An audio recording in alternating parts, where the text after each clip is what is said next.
How do you realize that the military has taught you to look at life as a light switch? You go from 0 to 120 in a second. Yes. And you have to, because if you don't, it could mean the end of your life or someone else's. Yep. And so you just get so used to with that mindset that when you leave the military, that just stuck with me. Yeah. It was almost like that part of it needed to go to.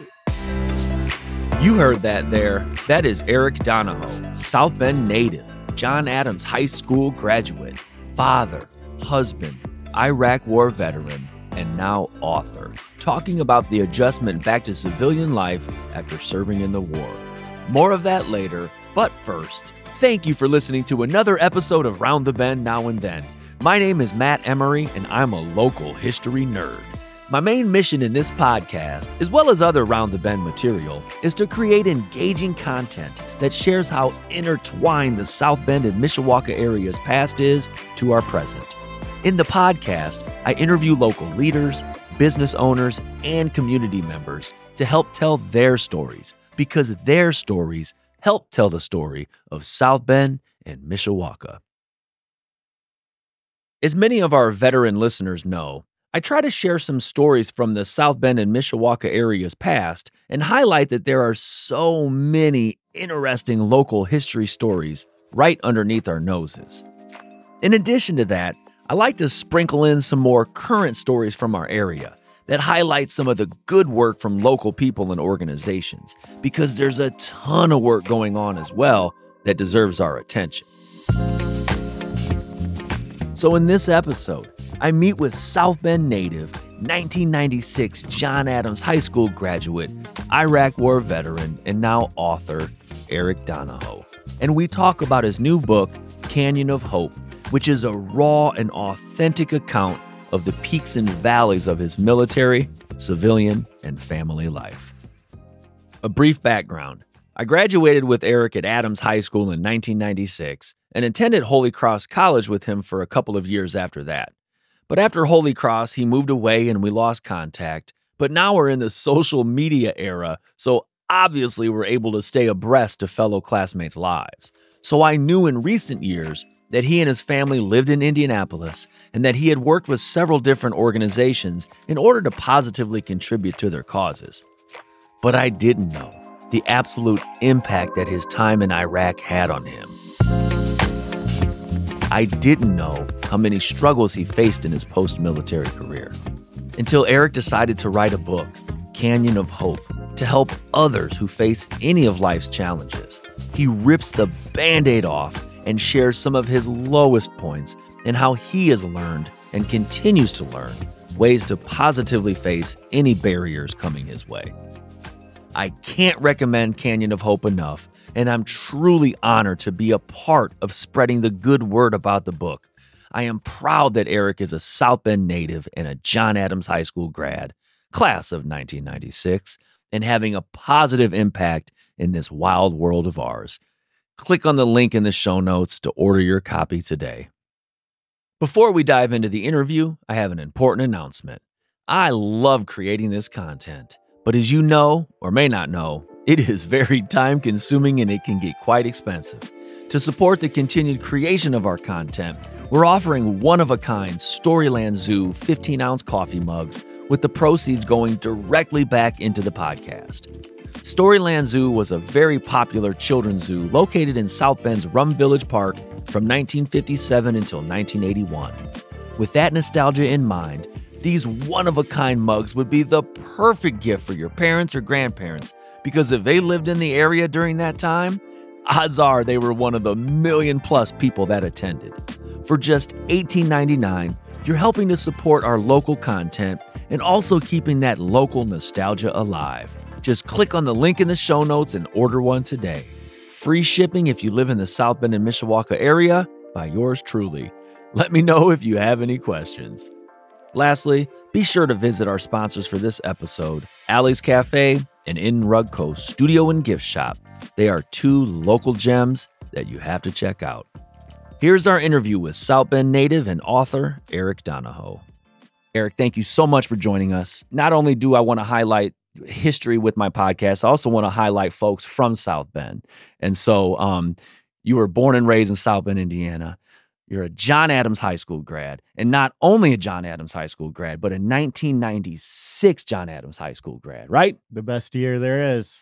The class of 96, multiple doctors, lawyers, teachers, principals, business owners, CEOs, military veterans, and authors.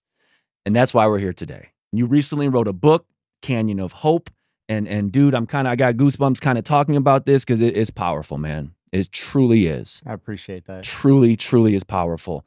In short, it's just a raw but authentic, reflective account of the ups and downs of your military and personal life. And it has just growth or just lessons in perseverance, lessons in personal growth. And so I highly encourage our listeners to go out and get the book. Link will be in our show notes. We'll sit here for 45 minutes or so, and there is no way in hell that this time can sum up what's in the book. So listeners, go get the book. And before we dive into the book, tell us a little bit about yourself, background, family, all that good stuff. Yeah, so I grew up here in South Bend. I went to Nooner until third grade. And Nooner nights until third grade. And then in fourth grade, I moved over to St. Anthony's.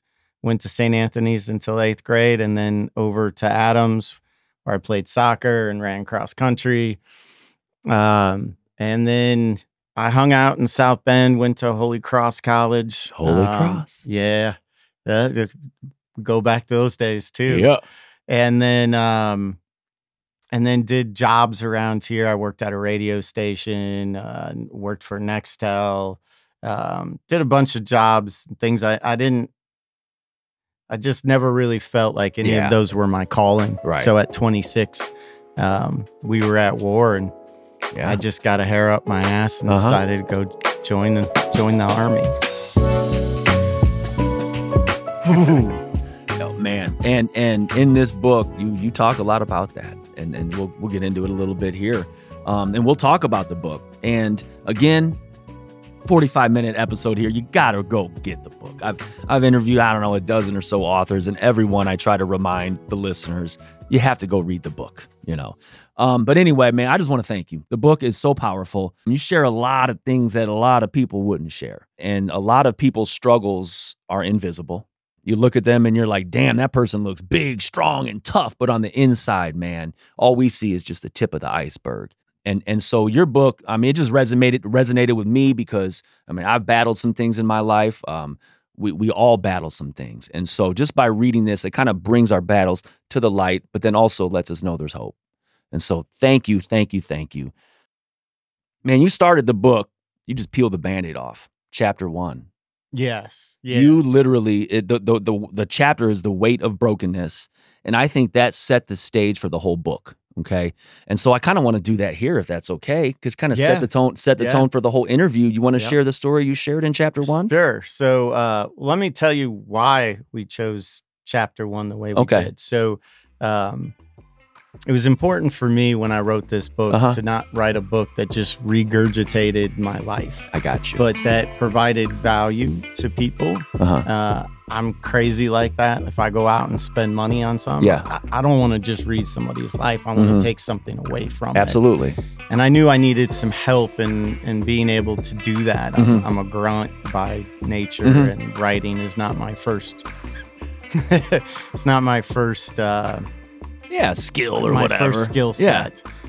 So I actually got an opportunity to work with a guy by the name of Michael Haig, who's a storyteller out of Hollywood. And he worked with people like Will Smith and Julia Roberts and a number of other people. He's a real well-known script writer. And one of his best stories he told me was about how he was at the actor screening of the original Star Wars as one of these guests, and I was like, this is just so cool. So in sharing my story, you know, we were only supposed to talk for an hour, and we ended up on the phone for several hours. And his whole point was that you give the audience the whole thing right away. You just drop it on them. You just peel give it that to bandaid. them. Yeah. And then you spend the rest of the time. It makes sense. Pulling it all back together. So if you think about really any of the major movies or shows or books that are out there, they do that. Yeah. And so as I started hearing his understandings of the reasons why you do it, I'm like, oh, so there's actually book science to this. Yes, of course. There's a writing science to this. And so he was able to really help me frame this in a way that I felt like, okay, now I can write something that's going to provide value. Yeah. So the first chapter is really about a recurring dream that, it's just brutal. Yeah. And it comes out of, I think, lots of different places, but mainly out of control and the need in our lives to control our outcomes, to control our experiences. And the reality is that, we just don't have any control over life. It's going to do whatever it decides to do. And we can either react in a way that's positive and that brings a light and energy to the situation, or we can react and get knocked down and not get back up. And for me, that was just where I was. Yeah. I just been knocked down so many times, I just stopped getting back up. Yeah. And so that's where we found me in that first chapter. Yep, definitely. It folks, when you read it, that will hang over you the whole book when you read it. In chapter 2 now, you talked about meeting your wife, Jen, and she's obviously a huge part of your life. And so I can't underscore that enough, that you and your family's literally weaved throughout the whole book. Yeah. Talk to me about her thoughts about you writing the book and making so much of that public. Was she one of your biggest fans, or did that take a little bit of convincing? The way... That's an interesting question. I actually have never really been asked that question. I think that it's a combination of both. Okay. I think that I wanted to make sure that the way I told this story was from my perspective. Right. And that I didn't put words in her mouth. Makes sense. Because to fit a narrative or something like that. Exactly. Right. I try to live life and approach things in a way, and the best way I can do it is the way I describe to my daughter, which she loves graphic novels, and so does my son now. And so the way I try to explain people to them is that whenever we meet somebody, you picture that person with a blank bubble over their head. Right. And it's our job to ask them the questions. Okay. To have them fill in that bubble rather than us fill it in with what we assume based on our own perceptions. Yes, with our own perceptions. That's a neat based way to look on at it. Subconscious thinking. And so I really wanted to be cognitive of the fact that I didn't fill in Jen's bubbles. Yes. That I was only speaking from my perspective. And so I think from that perspective, she was very, very much of a fan. Absolutely. Yes. You weren't putting words in her mouth. But I think in any scenario, when you put yourself out there in this way, you're taking a big risk. When you talk about a book that predominantly deals with things that society doesn't like to talk about, from mental health to moral injury to faith to loss of stillborn birth to war to suicide. I mean, there's just a range of things that really, as a society, we don't talk about. And I didn't want to not talk about it anymore. Right. Like, Right. when you keep it all inside, your jars get full of the wrong things. Yep. So life changes. Yeah. So to answer the question directly, I don't know. I think we're still figuring it out. Hey, right? When we come for the year anniversary of the book, we'll ask. I think that we both see it as a good thing. I think we're both hopeful that it will make a large impact. Yeah. And we're in the, there's a quote that always runs through my mind, and I can't think of the guy. Mm-hmm. I can see his face in my mind. He's a Tony-winning actor. Mm-hmm. And he was on stage and he was giving his acceptance speech, and he says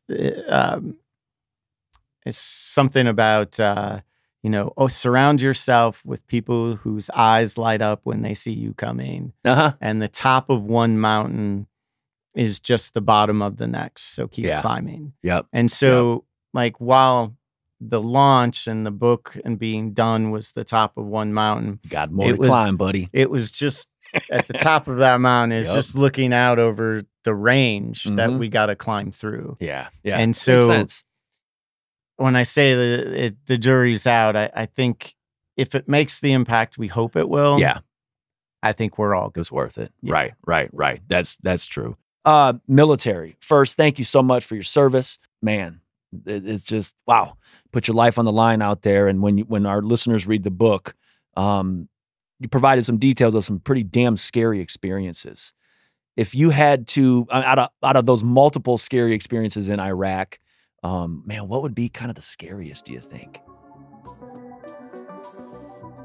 And you articulated some, man. I think the scariest for me was probably the rocket attack on the chow hall. And I wrote that one in there, mainly not because of the injuries for me, but because it took a minute before we got accountability of where all of our guys were. Yep. And it was clear to me when we were trying to get the civilians who were working in that chow hall out, me and my buddy Brent, that the rocket had hit literally right where they were sitting. So there was, when I say the scariest, I think that was the scariest from the standpoint that we just didn't know for about 20 minutes whether we had lost about 8 of our guys. And so as close-knit as we all were, and don't get me wrong, we all didn't like each other. It's any job. I mean, you're not going to love everybody. Right. You're going to hate some people. But the, that was probably the one time. It had to have been. Yeah. And then there was one other time when we had 2 guys get injured. But as soon as I knew the birds were in the air to come pull them off, I knew they'd be all right. Yeah. And they have significant injuries that they're still dealing with today. Absolutely. But both of them are doing fantastic things. Got families, living good lives, and have gone on to do other things. It doesn't mean their life hasn't been a challenge. Absolutely. Because of those, absolutely. They're 2 of the people that I look to, and I'm like, man, it's pretty inspiring to see, like, if you can do it, all right. Well, absolutely. There's no reason any of us can't. Damn right. And you look at, in life, we look at things, people, situations for personal growth and for inspiration, and there are a couple of yours. That's awesome. Folks, I am proud that one of my all-time favorite restaurants, Allie's Cafe and Catering, is a sponsor on this episode. We did an episode with Betty a while back, who owns Allie's along with her husband, Chuck. And as you heard in that episode, Allie's is about as locally owned and family operated as you can get. I'm proud to be spreading the good word about Allie's Cafe, as I have been a customer there for over 20 years. Our sons are 16 and 23, and both of them have been going to Allie's with us for as long as they can remember. And speaking of family, that is the feeling that you get as soon as you step in and interact with the staff and other guests. Waitresses there treat you like family, and that is why they have literally served generations of customers. Those who were once children eating their Mickey Mouse pancakes at Allie's over 20 years ago are now parents themselves and are bringing their own children to Allie's. To me, that is a true testament to the success of a local establishment. But being nice is great and all, but let me tell you about their food. Their menu is quite diverse, from breakfast items, including my absolute favorite, the breakfast burrito, and my wife's favorite, biscuits and gravy, to hamburgers, to sandwiches, to wraps and salads, to name a few. But they don't stop there. Since 1997, they've built quite the catering service also. Over those years, they've served countless events, weddings, funerals, parties, and so forth. And to me, simply saying, since 1997, tells me they're doing something right. They're located at 2323 Mishawaka Avenue, about a block east of Ironwood. And to check out all that they have to offer, simply head to their website at alliescafe.com. Folks, I can't encourage you enough to stop by Allie's and grab a meal. And if you see me in there stuffing my face with a giant breakfast burrito, don't laugh. Just let me enjoy the tasty goodness. Thank you again, Allie's, for sponsoring this episode. Speaking, chapter 5, I don't mean to chuckle, but it's called Deal with God. And like I wrote a bullet point of some of the things from that chapter that occurred. And I'm not trying to chuckle. I'm not trying to make light of any of this. There are some funny stories that didn't even make it into chapter 5. Dude, like life-altering situations that you can only look back and reflect and just say, man, these made you stronger. You know, you had a tough time reacclimating back to civilian life. You got pregnant and you had, miscarriages. You lost babies. Your wife had rare breast cancer. You went to doctor, anxiety. Your wife had great surgery. It was cancer-free, but then she got a job in D.C. and you're still battling some things going on during all of this. You showed up at the house in D.C. and just, it was awful, the situation there. Then you returned to Alaska. Your daughter was born, Kaylee, and son Byron. Goodness great. Did you think you were living in a simulation? My God. No. And obviously folks can read the book to read it all. Yeah. So, I'll try to sum it up so they have some ideas. Yeah. So when I deployed to war, within 24 hours of, not even 24 hours, 24 hours after deploying to war, I landed at a place called Camp Urine, Kuwait. Mm-hmm. And I found out that my wife and I had lost our son, David. And I got back on a plane and I flew home. That set up the tone for deployment. Okay.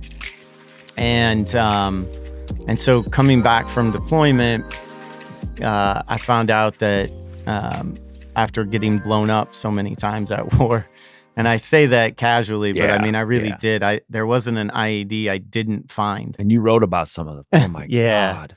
And so after coming home, I ended up getting forced retirement. Wasn't something that I chose. They offered different jobs that I could stay in at, but it just wasn't going to be how I saw my military career going. So it was a retirement. And then from there, that's life's, I thought I'm going to get a break. Yeah, I'm going to get an opportunity to decompress from war and all the shit out there and David and his loss. And within months of retirement, we find out my wife has a Phyllodes tumor in her breast that at the time they didn't know a whole lot about because this was back in the day. So so it was just one thing after another. And where I found solace, where I found my peace, was always in the mountains. Yeah. And so when I was in Alaska and we were dealing with all of this, it was like, okay, I can find purpose and then I can escape to the mountains before I screw shit up in my marriage by my mouth.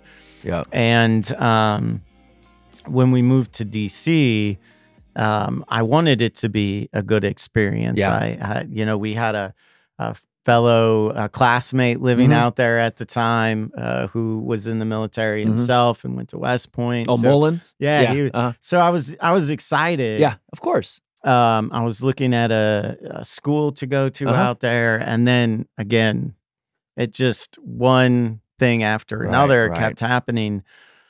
And I think as people, we sometimes can just get caught up in the daily grind of what's happening, that we don't actually take any of the pause to step back and say, are there things that I am doing that are, maybe are decisions that I'm making, what's going on that keep leading to all of these big things. Obviously, some of them you can't control, like of course. Cancer, but some of them, like you can. Yeah.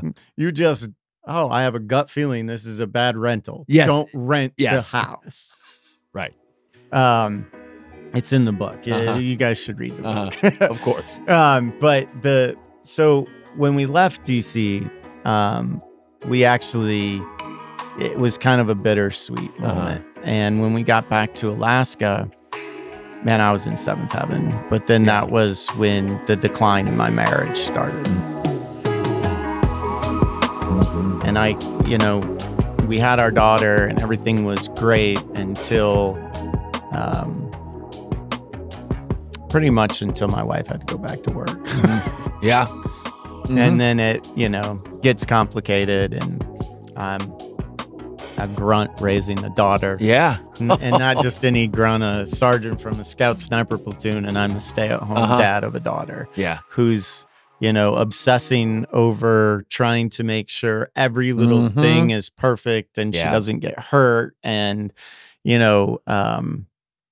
it was over the top. Yeah. Yeah. It was over the top. Yeah. Yeah.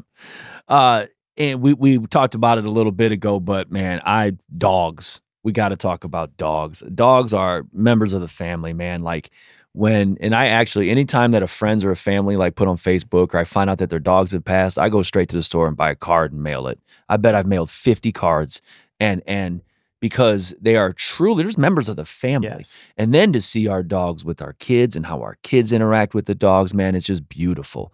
You wrote about Apollo and Sapphire and how they helped you during this time. Talk to me. So Apollo and Sapphire were two huskies that we got. They were born on Veterans Day. Oh, that's crazy. 2007. And so they were perfect. Yeah. And when I got them, I took them everywhere with me because they were puppies. And so I used to run with them. And the funniest story, I don't think it made it in the book, as I was running, and I always had Apollo. Apollo was my dog. Okay. Sapphire was Jen's dog. And so my buddy Brent was running with Sapphire and I was running with Apollo, and he was kind of running weird and I didn't understand what he was doing. And we're just running down the path on base. And near the end, I realized he was pooping. He's driving bombs running while pooping. Oh, trying to keep up with you. Right. Man. I mean, it's a husky. Like they're stubborn. Yeah. They love to run. And so I didn't realize it. And by the time that I did, it was kind of too late to go back and pick up the poop that had got dropped. And so we were just running. And the next thing I know, this captain sprints up to me and my boss, who is Brent. And at this point, he's, you're not supposed to be running with your dogs. Just so we're clear. Yeah. I'm breaking every rule on base. Okay. You're not supposed to be running with your dogs. Right. There's formation run time. If you're not running in formation, you probably shouldn't be running out in where we were running, just all kinds of crazy things. So this captain had bought a brand new pair of shoes and stepped in Apollo's poop. And I had, because I was in what's called the WTU, Warrior Transitions Unit. I had gone from being in the active duty component to being transitioned to Warrior Transitions Unit, which is for wounded warriors. And I hadn't quite made it over there yet. Yeah. But I had a profile that said I can't get in trouble for my mouth. Okay. So because I had traumatic brain injury, I didn't have a filter. Yeah. So a lot of F-bombs and things would come out of my mouth. Right. But I kind of took advantage of that. And as well, and in this particular scenario, I didn't like his tone. And so we had words. But that was Apollo. And from that day, I don't know, it's like he could sense that assholeness in me, right? And he just became an asshole. Okay. But a good asshole for his family. Right. But like another example would be we were trying to make him less dominant over his sister, right? Okay. So Jen made him sit inside while we let his sister go out to go to the bathroom, and he sat patiently staring at my wife. And as soon as she said that he can go out, he walked outside and lifted his leg and peed on his sister. See, dogs know. And so, like, this dog was just a literal, like, he was an extension person. Yes. And he made a bad decision one day, and we had to find new homes for him, which stunk. But he got to live what little bit of his life out in a husky kind of retreat way. At least that's what I tell myself. Right, exactly. But you do speak highly of the dogs and how they've helped. Yes. They help. I mean, yes, literally. they do. But and this experience was like a double-edged sword, right? Because on the one hand, I got to see how service dogs help vets. Yes.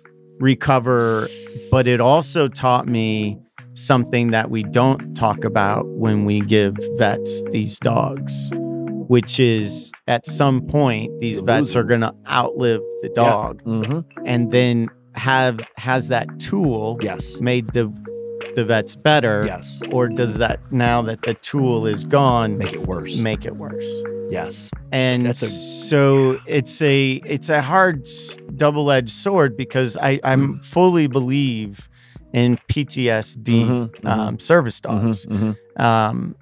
But at the same time, they're like anything else, a tool for recovery. Yes. And if you're not using them in that way, then when their time comes, you're just left back at square zero. Whereas you should have graduated from the program. And while you're sad about losing your companion, you didn't go all the way back. You have the tools necessary in order to handle that, in order to move forward. Exactly. And so, it is. That's a double-edged sword. I heard it best said this way when it comes to dogs. Your dog is your best friend for a period of your life. Whereas you are your dog's best friend their whole life, its entire life. We stop here for a quick word from one of our sponsors. You've heard me talk about In Rugco Studio and Gift Shop multiple times on the podcast and on social media. I am very proud to partner with them, and I encourage you all to stop by and check out all that they have to offer. In Rugco Studio and Gift Shop is located in a cool, old, historic Mishawaka storefront located at 220 East Mishawaka Avenue, right across from the entrance to Central Park. At this family-owned gift shop, you'll find Mishawaka and South Bend-inspired teas, coffee mugs, stickers, and magnets that you just will not find anywhere else. But this is more than just a hometown pride store. You'll also find national brands like Lodge Cast Iron, Minnetonka, Darn Tough Socks, and Smart Wool. There are gourmet food options, outdoor clothing and footwear for men and women, and seasonal decor. There's even a small batch bakery located inside, Lola's Pastry, Bread, and Jam Bakery. This is a true Mishawaka destination. To truly get a sense of all that In Rugco Studio and Gift Shop has to offer, you just have to visit their store. Again, at 220 East Mishawaka Avenue, across from the Central Park entrance. Once you're there, you'll understand why I'm describing the place so enthusiastically and why I'm so excited that we are partnering, as they are a locally owned small family business who is entrenched in our community and dedicated to seeing it thrive. Their website, indianarugco.com, to check out all that they have to offer. The link is in the show notes. And now, back to the episode. You wrote about pretty much at your lowest point. After you moved to Indianapolis, you took a trip.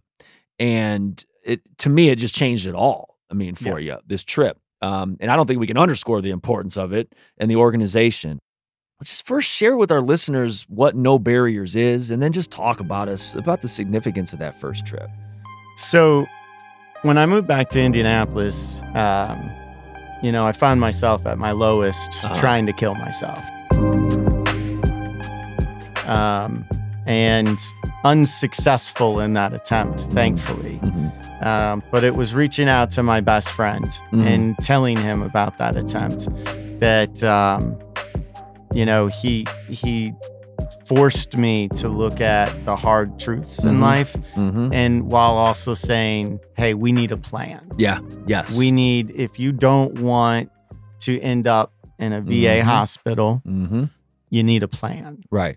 And so he and I came up with a plan that put me back in the mountains. Okay. A place that, I had my certifications for mountaineering in the civilian side and in the military side. So there's huge solace. Even to today, the only place that I could sleep 10 hours and not wake up at all is in the middle of a forest somewhere.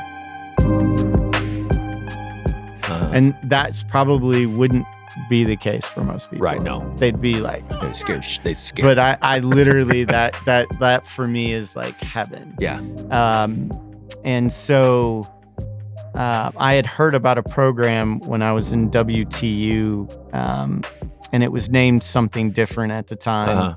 But basically, by the time I had followed it all along, and it had morphed into an organization called No Barriers USA, and they have a program, a veteran-specific program within their organization called No Barriers, and No Barriers Warriors. And I applied to be a part of a 3-part summit series that they had called Warriors to Summits. Okay. And it took 12, actually we had 15 veterans over the course of a climbing season. So almost 6 months. And you climb 3 different mountains, each one getting successively harder. Right. And then they require you to have some skin in the game, to create pledges and to do other things that require service. So for you to get outside of yourself. And challenge yourself, basically. Yes.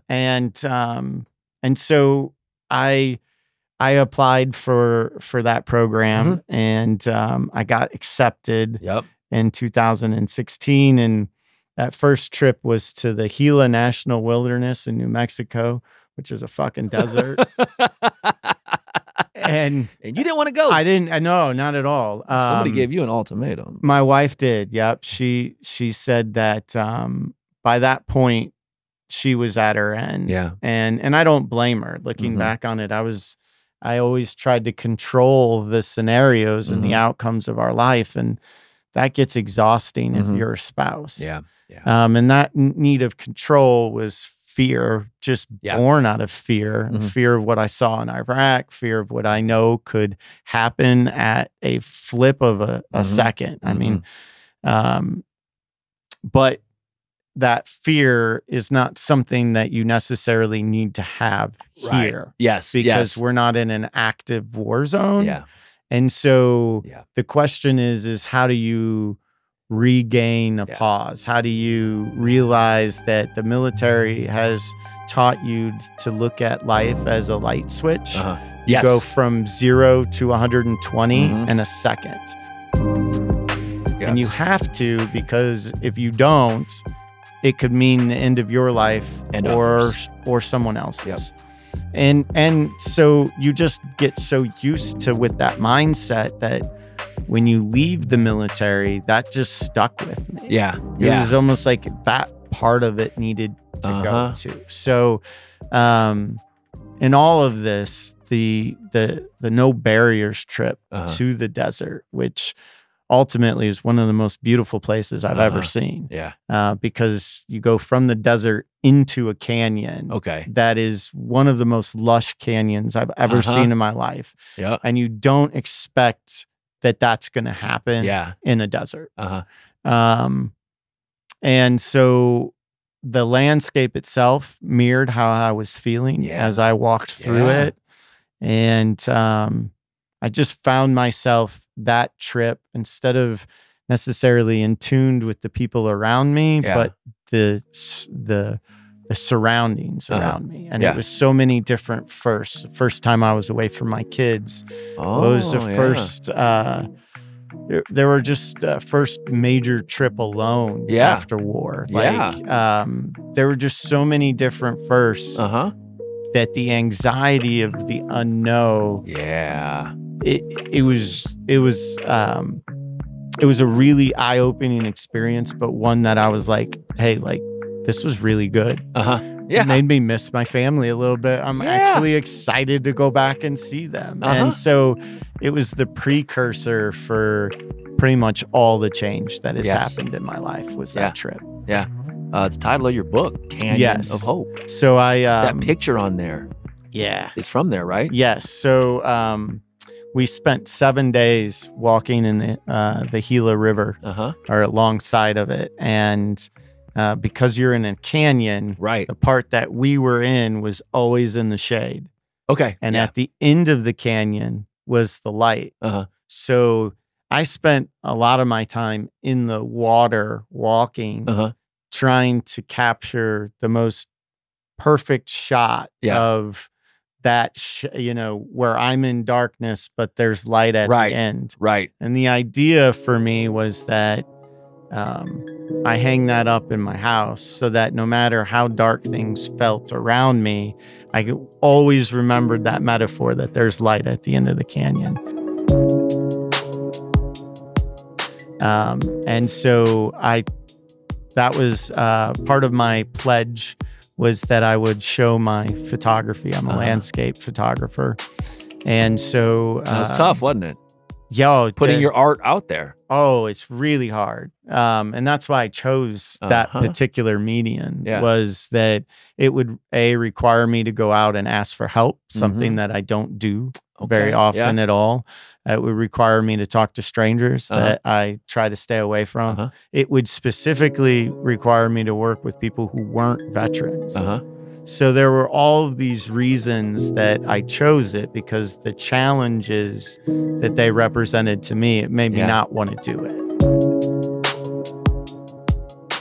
And then whether people thought the work was good or not, like, am I going to be able to critiquing, just being able to accept constructive criticism is a skill. Is a skill. Yes. Yes. And one that I'm not super great at. But I try. Of course. I think I'm just, I think if we're all honest, there's a level of us that, depending on who you are, right? So like, if some random person starts giving me criticism and they have legitimate reason to be giving me criticism, I'm going to probably take that pretty well.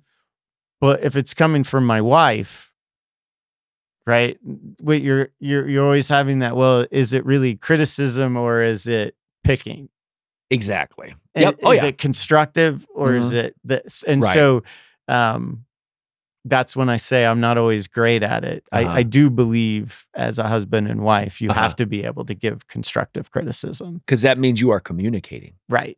And working together to move in a general direction. Yes. And so it's been something that I'm still a work in progress. We all are a work in progress. But it is a definite skill. And so I ended up putting out there, and I had a show that was called 22 at the IUPUI, Indiana University, Purdue University, Indianapolis. And And then from there, I ended up, that photo that's on the front of the book ended up in a National Veteran Art exhibit in Aspen, Colorado during Art Week. And I won.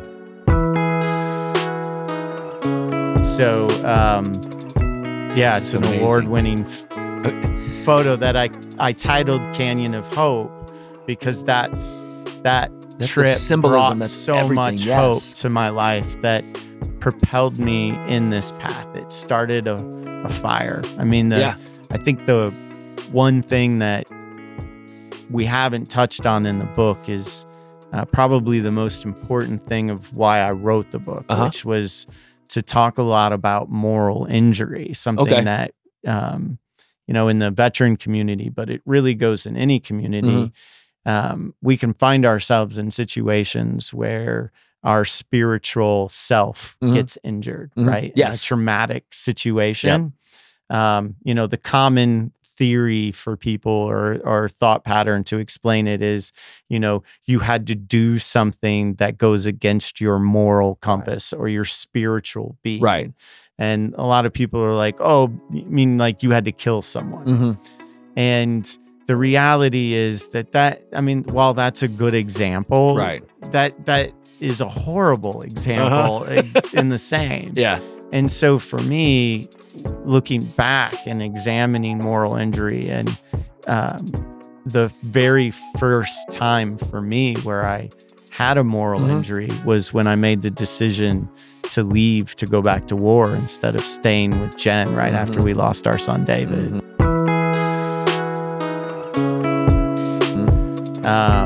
And you carry those with you.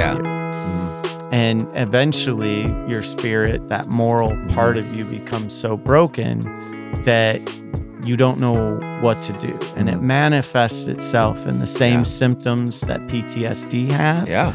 So a lot of the times for people like me, for example, I was in treatment for PTSD from 2008 when I got back home.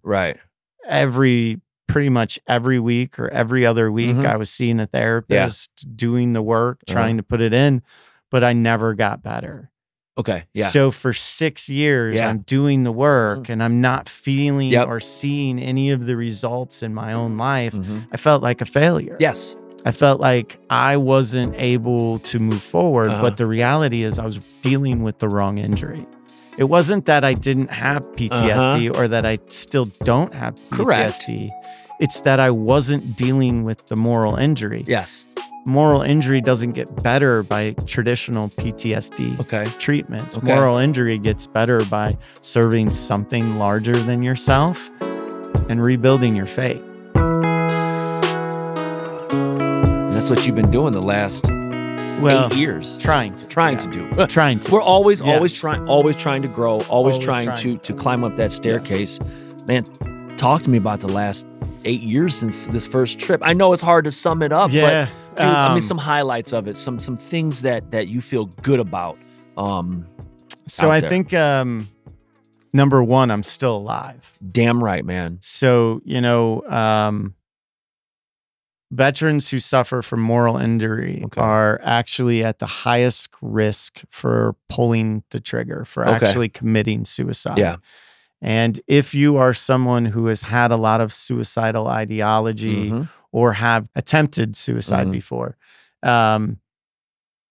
you are more likely to try again or to successfully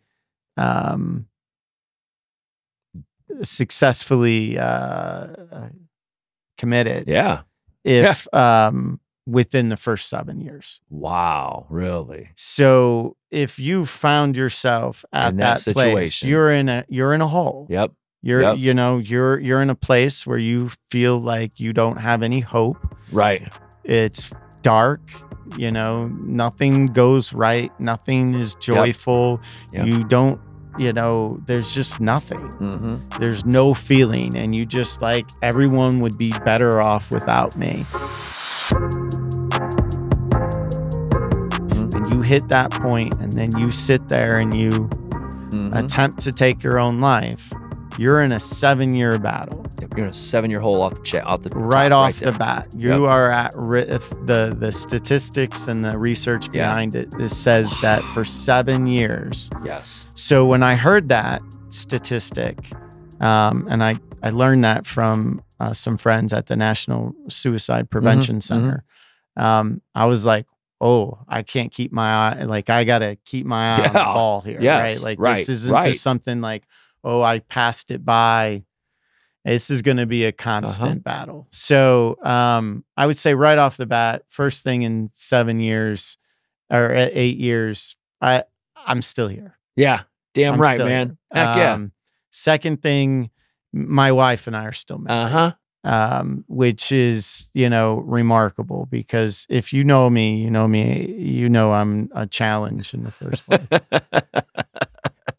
And it's okay to laugh about that, because Matt knows. God bless her. No, and I've grown into we've all grown into adults at this point, right, but man. we carry some of that with us. Yep. Some of We always that do. stubbornness, some of that rebelness. Yep. Always do. But alongside of that, some of the other highs, I helped create a wheelchair repair center in Nepal, and there's now been over 1,000 wheelchairs delivered. Wow! And that's a great example of taking, adversity and sadness, and using that energy to do something good. And for the listeners who haven't read the book, what you're missing is that my best friend Brent, who helped save my life and got me on the path that I am today, in 2018, had taken his own life. And I missed the signs. I don't know that I would have been able to change the outcome, but I definitely missed the signs. And there's some serious guilt that I carry for that. And instead of dwelling on the negative of it, I decided to do what a friend and mentor of mine always talked to me about doing, which was, you have all that negative energy swirling around in your pond. And what you don't realize is that then you go out in the world, and that negative energy from your pond then disrupts other people's ponds. Yes, it does. And he's like, instead of doing the negative energy and disrupting others, take it and turn it into something positive. And when you do that, he said, when you successfully make that happen, when you look back, you don't see the negative. I didn't believe that. I was like, I got you. How am I going to not see my best friend just took his own life? I know. Or how. Yes. Long story short, that was the reason I started taking the wheelchairs to Nepal. And now when I think about Brent, I think about him and the wheelchairs and how he would be making the kids laugh and doing silly shit with them and trying not to cuss like me and all kinds of other stuff, rather than the negativity that was surrounded, the way he chose to leave this world. So we have the power to reframe. It's just takes time, and it takes a lot of commitment and work. Absolutely, man. I just have a few little reflective type questions here. This is great. This is good. Okay. As I get older, the power of reflection is just so powerful, whether it be at the end of each day, the end of each week, or even the end of each year or whatnot. Really truly reflect. You mentioned kind of having an out of body and kind of looking, I call it on the balcony, kind of stepping out of your body, looking down like that, on the whole situation. This whole book is a reflection.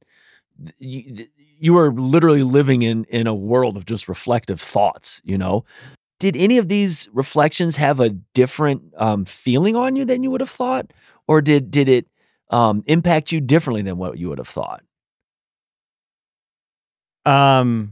That is a great question. And honestly, it was a way to download it for me. Okay. Those thoughts were always there.